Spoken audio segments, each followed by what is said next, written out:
Yo, what's up Daily Show fam? We gotta talk about Burkina Faso because things just got real.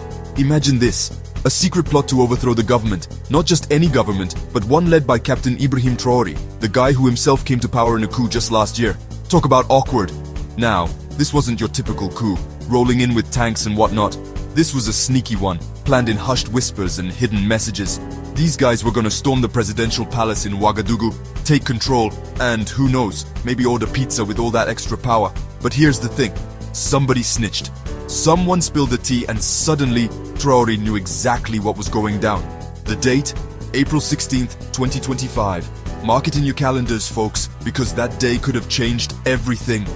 And that, my friends, is where our story begins. So, how do you stop a coup before it even starts? Well, you gotta think like a coup stopper. First, you identify the ringleaders.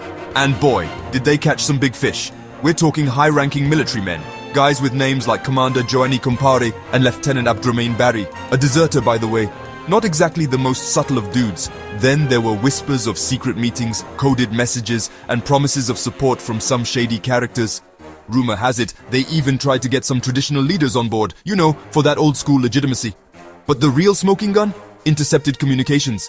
Turns out, Lieutenant Barry wasn't just a chatty Cathy, he was practically giving away battle plans to armed groups like they were party favors. Talk about a rookie mistake.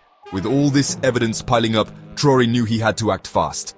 This wasn't just some disgruntled soldiers blowing off steam. This was a full-blown conspiracy, and it threatened to tear the country apart. Now let's talk about the masterminds behind this whole shebang. At the top of the list, we got Commander Joanny Compaoré, a man with ambition oozing out of his pores. Then there's Lieutenant Abdrahmane Barry, the deserter who clearly missed the army life a little too much. But he wasn't alone in this crazy scheme. We got non-commissioned officer Laoko Zerbo, a man of few words, but many guns, or so they say. And let's not forget Commander Frederick Ouedraogo, the strategist, the brains of the operation. Word on the street is that Commander Constantin Kabora was also in on it, but he's mysteriously gone AWOL, probably sipping cocktails on a beach somewhere. Oh, and we can't forget about Captain René David Ouedraogo and Captain Joanny Compaoré, two more disgruntled soldiers who felt like playing a little game of Risk with real lives. These guys were like the avengers of attempted coups, each with their own special skills and a shared desire to overthrow the government. Hold up, because this story gets even juicier. Remember those whispers about outside help? Well, the Burkinabe government is pointing fingers directly at their neighbor, Ivory Coast. Apparently, they believe Ivory Coast is harboring some of the coup plotters and maybe even pulling the strings behind the scenes. Now, this isn't the first time Ivory Coast has been accused of meddling in Burkina Faso's business. Back in 2024, there were rumors of Ivorian involvement in not one, but two other coup attempts. It's like they say, fool me once, shame on you, fool me twice, shame on me, fool me 3 times, and I'm starting to think you just really like coups. Of course, Ivory Coast denies everything.